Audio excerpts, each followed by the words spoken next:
Nizozemska nas je oduševila svojim prirodnim ljepotama. Jednako tako oduševila nas je i strategijom koju je razvila vezano za zapošljavanje i uključivanje osoba sa invaliditetom.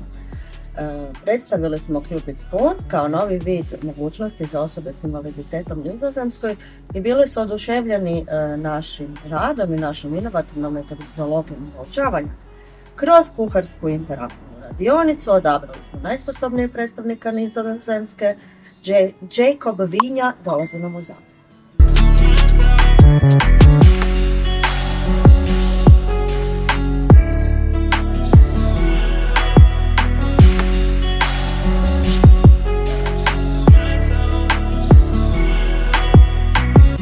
Odradili smo natjecanje u Nizozemskoj, imali smo i kulinarsku radionicu, bilo je predivno kao i uvijek do sada. Ponovo smo vidjeli da je Cupid Spoon nešto novo, nešto drugačije i upravo na onome tragu što sama Nizozemska želi u budućnosti, a to je da osobe s invaliditetom budu uključive u sve aspekte društvenog života. Stoga pratite i dalje Cupid Spoon jer svi zajedno rušimo predrasude i gradimo društvo jednakosti.